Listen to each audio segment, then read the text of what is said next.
నమస్కారం. ఈరోజు మనం తరచుగా వినే పదాలే కాని వాటి వెనుక ఉన్న లోతైన అర్థాన్ని అంతగా పట్టించుకోమేమో. పూజ, వ్రతం, భక్తి. వీటి గురించి ఒక ప్రత్యేకమైన కోణంలో మాట్లాడుకుందాం. చాలామందికి ఇవి ఏంటంటే కేవలం హిందూ మత ఆచారాలుగానే తెలుసు. కాని మనం ఈరోజు చూడబోతున్న ఒక మూలం అంటే ఒక స్క్రిప్ట్ అనుకోండి, వీటిని మానవ ఆధ్యాత్మిక పరిణామ క్రమంలో కొన్ని కీలకమైన దశలుగా, శక్తి స్వరూపాలుగా కూడా పరిచయం చేస్తోంది. అవునండి. అంటే ఈ మూలం ప్రకారం పూజ, వ్రతం, భక్తి అనేవి మనం మామూలుగా చేసే పనులు మాత్రమే కాదు.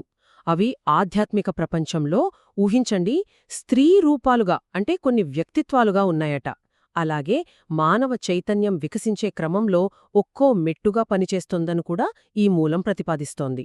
వినడానికే చాలా ఆసక్తికరంగా ఉంది గదా! ఈ భావనలంటే కొంచెం కొత్తగా అనిపిస్తున్నాయి. వీటిని కొంచెం వివరంగా విడమరిచి చూద్దామా? తప్పకుండా. ఈనాటి మన సంభాషణ ముఖ్య ఉద్దేశం కూడా అదే. ఈ మూడింటినీ కేవలం సాంప్రదాయ కర్మకాండలుగా చూడకుండా మానవుడు తన ఆధ్యాత్మిక ప్రయాణంలో అంటే ఆ ఉన్నత చైతన్య స్థాయికి ఎలా ఎదుగుతాడో చెప్పే మార్గాలుగా, మైలురాళ్లుగా అర్థం చేసుకోవడానికి ప్రయత్నిద్దాం. ఈ మూలం వాటిని ఎలా విశ్లేషిస్తుందో చూద్దాం. సరే, మరి మొదటగా పూజ. అసలీ ఆరాధన అనే ఆలోచన ఎలా మొదలై ఉంటుంది? ఆదిమానవుడు బహుశా ప్రకృతిలో మెరుపులు, అగ్ని, పుట్టుక, చావు వీటిని చూసి ఆశ్చర్యపోయి భయపడి. అవును. ఆ ఆశ్చర్యం కొంచెం భయం కలిసిన ఒక రకమైన భక్తీభావం. అదే దీనికి మూలమని చెప్పచ్చు. ఆ అన్వేషణలోనే పూజ పుట్టింది అని ఈ మూలం చెప్తోంది. అంటే పూజ కేవలం ఒక కర్మకాండ కాదన్నమాట. కాదండి. మన ఆధారం దీన్ని ఒక వారధిగా చెబుతోంది. మానవుడికి, ఆ పైనున్న శక్తికి మధ్య మొదటి అనుసంధానం. ఆధ్యాత్మిక ప్రపంచంలోకి మొదటి ద్వారం లాంటిది. ఇంకా చెప్పాలంటే ఆధ్యాత్మిక లోకంలో పూజను ఒక తేజోమయమైన వ్యక్తిగా, చాలా ఉదార స్వభావంతో అందరినీ అంటే ఎలాంటి భేదం లేకుండా ఆహ్వానించే శక్తిగా వర్ణిస్తోంది. ఇది కేవలం అలంకారం కాదు, ఒక శక్తి స్వరూపం అన్నట్టుగా చెబుతోంది. ఓ, అంటే ఈ దృష్టితో చూస్తే ఫలానా మతం వాళ్ళు, ఫలానా సంస్కృతి వాళ్ళు అనే తేడా లేదనమాట. ఎవరైనా ఎక్కడైనా భక్తితో చేతులు జోడించి, తలవంచి ఏదైనా ఒక పువ్వు, ఒక మాట, కనీసం ఒక ఆలోచన అలా సమర్పిస్తే వాళ్ళు పూజ అనే శక్తిని ఆహ్వానిస్తున్నట్లేనా? అవును, ఖచ్చితంగా. అందుకే క్రైస్తవుల ప్రార్థన, ముస్లింల నమాజ్, బౌద్ధుల ధ్యానం ఇవన్నీ పైకి వేర్వేరుగా కనిపించినా వాటి వెనుక ఉన్న మూల భావన పూజతోనే ముడిపడి ఉందని ఈ మూలం అంటోంది. ఇక్కడ ముఖ్యం మతం కాదు, సమర్పించేవాళ్ల చిత్తశుద్ధి, వాళ్ల ఆర్తి. ఆ ఆర్తి ఎంతుంటే ఫలితం అంత ఉంటుంది. పూజ చాలా ఉదారమైనది, వివక్ష చూపదు అంటున్నారు. అంటే దీనికి పెద్దగా వేదాంత జ్ఞానం, శాస్త్రాలు చదవాల్సిన పని కూడా లేదా? నిజమేనండి. అదే పూజ గొప్పతనం. దాని సరళత. పెద్ద పెద్ద డిగ్రీలు అక్కర్లేదు, కష్టమైన మంత్రాలు రావాల్సిన పనిలేదు. మనసులో ఆర్తి ఉంటే చాలు. అంతెందుకు, ఈ మూలం ఇంకా ఒక అడుగు ముందుకేసి ఒక జంతువు కూడా తన సహజమైన పద్ధతిలో పూజ చేసి ఆశీర్వాదం పొందగలదు అని చెబుతోంది. ఇది పూజ ఎంత విశ్వవ్యాప్తమో చూపిస్తుంది. కాబట్టి పూజ అనేది మతాలకు అతీతమైన, చాలా సరళమైన మొదటి ఆధ్యాత్మిక స్పందన. విశ్వంతో కనెక్ట్ అవ్వడానికి మొదటి అడుగు. పూజ అంత సరళమైనది, అందరికీ అందుబాటులో ఉంటేది అయితే మరి ఈ వ్రతం అనే ఆచరణ ఎందుకొచ్చింది? ఇది కొంచెం నియమాలతో కూడుకున్నది కదా. మానవ మేధస్సు పెరిగాక ఆధ్యాత్మిక అన్వేషణ మారిందా? అవును, ఈ మూలం అదే చెప్తోంది. మనిషి ఆలోచన పెరిగే కొద్దీ కేవలం భావోద్వేగంతో కాకుండా ఇంకొంచెం క్రమబద్ధంగా ఒక లక్ష్యంతో ఆరాధన చేయాలనుకున్నాడు. అప్పుడే వ్రతం అనే కాన్సెప్ట్ వచ్చింది. మీరన్నట్టు పూజ ఒకవేళ కిండర్గార్డెన్ అయితే వ్రతం హైస్కూల్ లాంటిది. ఇక్కడ నియమాలు కొంచెం ఎక్కువ, ఆచరించాల్సిన పద్ధతులు అంటే సిలబస్ కొంచెం ఎక్కువ, కానీ ఫలితాలు కూడా నిర్దిష్టంగా ఉంటాయని ఆశించారు. వ్రతమంటేనే దీక్ష, నియమం కదా. మరి దీనికి ఎవరైనా గైడెన్స్ ఇవ్వాలా? గురువులాంటి వాళ్ళవసరమా? అవునండి, వ్రతం అనే పదానికి అర్థమే అది. సాధారణంగా వ్రతం చెయ్యాలంటే ఒక గురువు లేదా మార్గదర్శనం అవసరమనుకునేవారు. చరిత్ర ప్రకారం చూస్తే వేద పండితులు, శిక్షణ పొందిన బ్రాహ్మణులు ఈ పని చేసేవారు. ఎందుకంటే ప్రతి వ్రతానికి దాని పద్ధతులు, సమయాలు, మంత్రాలు, దాని వెనుక కథలు ఉంటాయి. సత్యనారాయణ వ్రతం, అనంత వ్రతం, వినాయక వ్రతం ఇలా ఎన్నో ఉన్నాయి. ఇవి సరిగ్గా చేస్తే భౌతికమైన కోరికలు తీరుతాయని, కష్టాలు పోతాయని గట్టి నమ్మకం ఉండేది. అయితే ఇక్కడే నాకొక సందేశం వస్తుంది. ఈ రోజుల్లో ముఖ్యంగా కలియుగంలో చాలా విషయాల్లో స్వచ్ఛత తగ్గిపోయింది, అంతా వ్యాపారమైపోయింది అంటున్నారు. ఆధ్యాత్మిక విషయాల్లో కూడా ఇది కనిపిస్తోంది కదా. చాలామంది యూట్యూబ్ చూసి వ్రతాలు చేస్తున్నారు, లేదంటే రికార్డ్ చేసిన ఆడియోలు పెట్టి పూజలు చేస్తున్నారు. ఇలా ఆధ్యాత్మికతను ఔట్సోర్స్ చేయడం, దైవత్వాన్నేమో లైవ్ స్ట్రీమ్ చేయడం, ఇది ఎంతవరకు సరైంది? మీ ఆధారం ఏమంటోంది? ఇది చాలా ముఖ్యమైన ప్రశ్న అడిగారు. వేదాల సారాంశం ప్రకారం చూస్తే సమాధానం స్పష్టంగా కాదు అనే వస్తోంది. ఎందుకంటే దైవిక స్పందన అనేది మనం చేసే బయటి పనుల్లో లేదు. దాని వెనుక ఉన్న చైతన్యంలో, మన ఉద్దేశ్యంలో, మన ఏకాగ్రతలో ఉంది.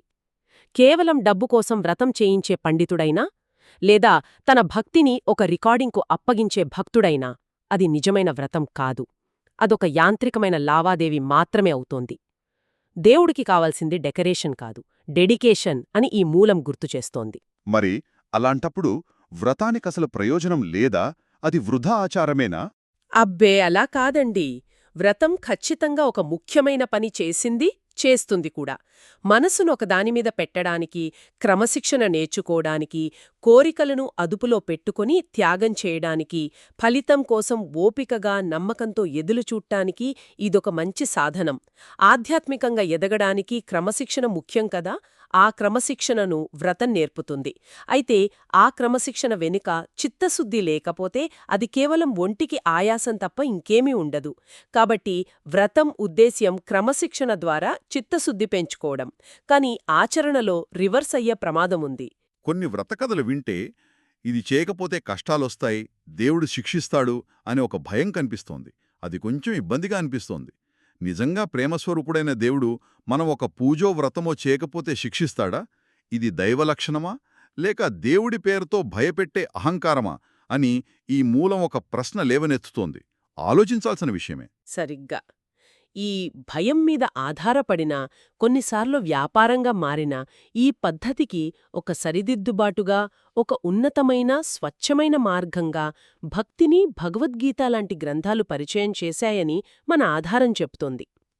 భక్తి పూర్తిగా ప్రేమ, అంకితభావం మీద ఆధారపడింది. ఇది ఏదో ఒక టైంలో చేసే ఆచారం కాదు. ఇంకో విషయమేంటంటే ఆధ్యాత్మిక ప్రపంచంలో భక్తిని కేవలం ఒక భావనగా కాకుండా ఒక వ్యక్తిగా, శ్రీమహావిష్ణువు భార్యగా, కరుణామయైన శక్తిగా కూడా పురాణాలు చెప్పాయి. అదే సమయంలో మన ప్రపంచంలో ఇది ఒక జీవన విధానం. ఓ, అంటే పూజ ఒక పని, వ్రతం ఒక దీక్ష, డిసిప్లిన్. అయితే భక్తి అనేది ఒక జీవన శైలి, ఒక నిరంతర స్థితి, స్టేట్ ఆఫ్ బీయింగ్ అన్నమాట. దీనికి పూజారి అక్కర్లేదు, కఠినమైన కర్మకాండలు, నియమాలు అంతకంటే అక్కర్లేదు. కేవలం దేవుడితో ఒక లోతైన అనుబంధం, ఒక పర్సనల్ కనెక్షన్ ముఖ్యం. అంతేనా? అవునండి, సరిగ్గా చెప్పారు. భక్తి మార్గంలో బయటి ఆడంబరాలు కాదు, లోపలి సాధనలు ముఖ్యం. అవే జపం మరియు తపం. జపమంటే దేవుడి పేర్లను తలుచుకోవడం, ఆయన గుణాలను పాడుకోవడం. తపమంటే ఇక్కడ ఉడంబే కష్టపెట్టుకోవడం కాదు, అంతర్గత నిగ్రహం, ఇంద్రియాలను అదుపులో ఉంచుకోవడం, మనసును దేవుడిమీద లగ్నం చేయడం. ఇలా జీవిస్తే ప్రతి శ్వాస, ప్రతి పని, ప్రతి ఆలోచన కూడా ఒక ప్రార్థనగా, దేవుడికి అర్పణగా మారుతుంది. ఇదే భక్తియోగం. పురాణాలలో కూడా దీనికంత ప్రాధాన్యత ఉందా? ఉంది. మన ఆధారం ఒక ఆసక్తికరమైన పోలిక చెబుతోంది.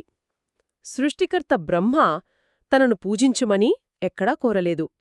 శివుడు ఆయన్ని ఆరాధించడానికి సులభంగా లింగరూపాన్ని ఇచ్చాడు.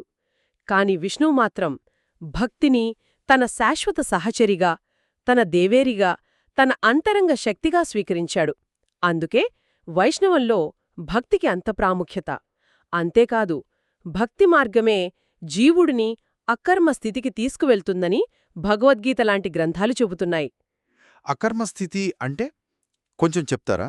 అకర్మ అంటే పని చెయ్యకపోవడం కాదండి. మనం చేసే ప్రతి పనికి ఒక ఫలితముంటుంది, మంచిదైనా చెడ్డదైనా. ఆ ఫలితాన్ని అనుభవించడానికి మళ్లీ పుట్టాల్సొస్తుంది. ఇదే కర్మబంధం. అకర్మ స్థితి అంటే మనం చేసే పనుల పట్ల నేను చేస్తున్నాను అనే భావన లేకుండా, ఫలితం ఆశించకుండా కేవలం దేవుడి ప్రీతి కోసం చేయడం. అలా చేసినప్పుడు ఆ పనుల ఫలితాలు మనల్ని బంధించవు. అంటే మంచి చెడు కర్ముల ప్రభావానికి అతీతంగా ఉండటం. భక్తితో, ప్రేమతో, శరణాగతితో చేసే పనులు ఈ స్థితికి దారితీస్తాయని శాస్త్రాలు చెబుతున్నాయి. ఇది ఆధ్యాత్మిక ప్రయాణంలో హయ్యెస్ట్ డిగ్రీ లాంటిది. వావ్, భలే చెప్పారు. మళ్ళీ మన స్కూల్ పోలికకొస్తే పూజ ప్రీ స్కూల్, వ్రతం హైస్కూల్ అయితే భక్తి అనేది గ్రాడ్యుయేషన్ లాంటిదన్నమాట. ఇక్కడ జ్ఞానం కేవలం ఇన్ఫర్మేషన్ కాదు, అది ప్రేమగా మారుతుంది. కర్మకాండ కేవలం యాక్షన్ కాదు, అదొక అనుభూతి. దేవుడితో డీల్ కాకుండా రిలేషన్షిప్ మొదలవుతుంది. ఇది చాలా లోతైన విషయం. అవును. ఇంకా వేదాలు ప్రతి యుగానికి ఒక ప్రత్యేకమైన సాధనా పద్ధతి ఉంటుందని చెబుతున్నాయి. ఇది కూడా చాలా ఆసక్తికరం. యుగధర్మాన్ని బట్టి పద్ధతులు మారతాయన్నమాట. ఓ, అంటే అన్ని కాలాల్లో ఒకే పద్ధతి కాదనమాట, ఏ యుగానికి ఏది. మన ఆధారం ప్రకారం సత్యయుగం. అది చాలా స్వచ్ఛమైన యుగం. అప్పుడు మనుషుల మనస్సులు చాలా నిర్మలంగా, ఏకాగ్రతతో ఉండేవి. కాబట్టి వాళ్లకు తపస్సు అంటే తీవ్రమైన ధ్యానం, అంతర్ముఖ సాధల సరిపోయేది. బయట హడావిడి అవసరం లేదు. నిశ్శబ్దమే ఆరాధన. త్రేతాయుగం. ఈ యుగంలో స్వచ్ఛత కొంచెం తగ్గింది. మనస్సు కొంచెం చంచలమయ్యింది. అందువల్ల బయట ఆరాధన, కర్మకాండలవసరమొచ్చింది. అందుకే యజ్ఞాలు, యాగాలు, పూజ, హోమం, హవనం, వ్రతం లాంటివి ముఖ్యమయ్యాయి. ద్వాపరయుగం. ఇక ఈ యుగానికొచ్చేసరికి దేవుడి కోసం శాశ్వత నివాసాలుగా ఆలయాలు కట్టడం, విగ్రహాలను పూజించడం మొదలైందని చెబుతారు. ఆలయ నిర్మాణం ఈ యుగం లక్షణం. కలియుగం. ఇప్పుడు మనమున్నది. ఇది చాలా గందరగోళం, కల్మషం, వ్యాపారం ఎక్కువైన కాలం. మనుషుల ఆయుష్షు తక్కువ, ఏకాగ్రత ఇంకా తక్కువ. ఇలాంటి కష్టకాలంలో అంత కఠినమైన సాధనలు కష్టం కాబట్టి శాస్త్రాలు అన్నిటికంటే సులభమైన కాని అత్యంత శక్తివంతమైన ఒకే ఒక్క సాధనను చెప్పాయి. అదే జపం. భగవంతుని పవిత్ర నామాలను శ్రద్ధతో, ప్రేమతో స్మరించడం. అంటే ఈ కలియుగంలో వేల దీపాలు వెలిగించక్కర్లేదు, వందల కొబ్బరికాయలు కొట్టక్కర్లేదు, పెద్ద పెద్ద యజ్ఞాలు చేయాల్సిన అవసరం అంతకన్నా లేదు. కేవలం దేవుడి పేరును తలుచుకోవడమనే దీపాన్ని మనస్సులో వెలిగిస్తే చాలు. వినడానికి చాలా సింపుల్గా, ప్రాక్టికల్గా ఉంది. అవునండి, ఇది సులభమే, కాని దీని శక్తి చాలా ఎక్కువ. కలియుగంలో శ్రద్ధగా చేసే నామజపమొక్కటే మిగతా 3 యుగాలలో చేసిన తపస్సు, యజ్ఞాలు, గుళ్ల నిర్మాణం వీటన్నిటి ఫలితాన్ని ఇస్తుందని శాస్త్రాలు చెబుతున్నాయి. కలవు నామసంకీర్తనం. కలియుగంలో నామసంకీర్తనమే దారి అని గట్టిగా చెప్పాయి. అందుకే ఈ యుగంలో ఆధ్యాత్మికతను వ్యాపారం చేయకూడదని, దేవుడి పట్ల భయాన్ని కాదు, స్వచ్ఛమైన ప్రేమను, అనుబంధాన్ని పెంచుకోవాలని మన ఆధారం గట్టిలా చెబుతోంది. ఎందుకంటే ప్రేమ మాత్రమే నిజమైన నమ్మకాన్ని నిలబెడుతుంది. భయం కేవలం తాత్కాలికంగా, గుడ్డిగా ఫాలో అయ్యేలా చేస్తుంది అంతే. ఇప్పుడు ఈ మూడింటిని పూజ, వ్రతం, భక్తి మనిషి చైతన్యం ఎదిగే దశలతో పోల్చి చూస్తే ఇంకా క్లియర్గా అర్థమవుతోంది కదా. ఇదొక ఎడ్యుకేషన్ జర్నీ లాంటిదని మీ ఆధారం అంటోంది. పూజ ప్రీ ప్రైమరీ లేదా కిండర్ గార్డెన్. ఇక్కడ దేవుడి పట్ల కుతూహలం, ఆశ్చర్యం, దేవుడితో మొదటి పరిచయం అంతా కొత్తగా, అద్భుతంగా ఉంటుంది. వ్రతం హయ్యర్ ప్రైమరీ లేదా హై స్కూల్. ఇక్కడ ఒక లక్ష్యంతో, క్రమశిక్షణతో ప్రయత్నం ఉంటుంది. రూల్స్ ఉంటాయి. ఒక గైడ్, గురువు సహాయంతో నేర్చుకోవడం ఉంటుంది. భక్తి కాలేజ్ లేదా గ్రాడ్యుయేషన్. ఇక్కడ కేవలం రూల్స్ పాటించడం కాదు, వాటి వెనుకున్న తత్వాన్ని అర్థం చేసుకోవడం, లోతైన అవగాహన, పూర్తి శరణాగతి ద్వారా స్వేచ్ఛను, ఆనందాన్ని పొందడం. ఈ ఎదుగుదల ఎలా జరుగుతుందో కూడా మన ఆధారం సూచిస్తుంది.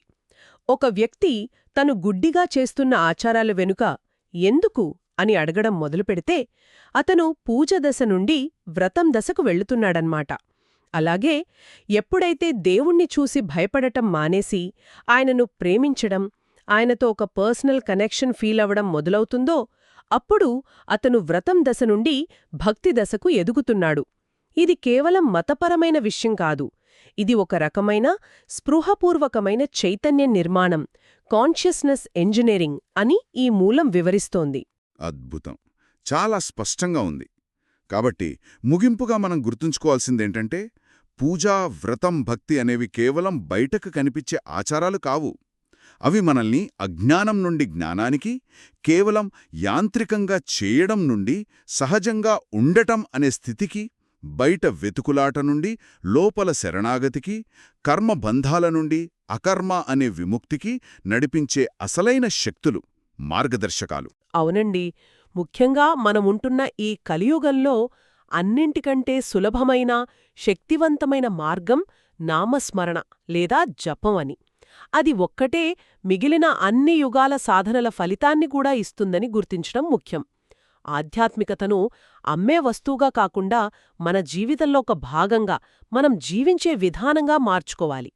దేవుడి పట్ల భయాన్ని కాదు, ఆయన కరుణను తలుచుకుంటూ ప్రేమను, కృతజ్ఞతను పెంచుకోవాలి. ఇస్కాన్ వ్యవస్థాపకులు శ్రీల ప్రభుపాదుల వారు ఎప్పుడూ చెప్పే మాట గుర్తొస్తోంది, హరే కృష్ణ జపించండి, ఆనందంగా ఉండండి అని. ఎందుకంటే అత్యున్నత ఆధ్యాత్మిక అనుభూతి భయం వల్లనో, కఠినమైన కర్మకాండల వల్లనో రాదు. అది భక్తి ద్వారా, ప్రేమ ద్వారా మాత్రమే సహజంగా వస్తుంది. ఇక్కడ మనల్ని ఆలోచింపజేసే ఒక చివరి ప్రశ్న ఉందండి. భక్తి అనేది లావాదేవీలకు, నియమాలకు అతీతమైన, ప్రేమ మీద ఆధారపడిన వ్యక్తిగత సంబంధం అని మనం అనుకున్నాం కదా. కాని ప్రతీదీ ఒక డీల్లాగా, ఒక లావాదేవీగా మారిపోయిన ఈ రోజుల్లో మన పూజల్లో, వ్రతాల్లో కూడా ఆ యాంత్రికత వచ్చేసినప్పుడు మనుషులు ఆ నిస్వార్థమైన, పర్సనల్ అయిన, ప్రేమతో కూడిన అనుబంధాన్ని దేవుడితో మళ్లీ ఎలా పెంచుకోగలరు? బహుశా ఇది మనందరం ఆలోచించుకోవాల్సిన విషయమేమో.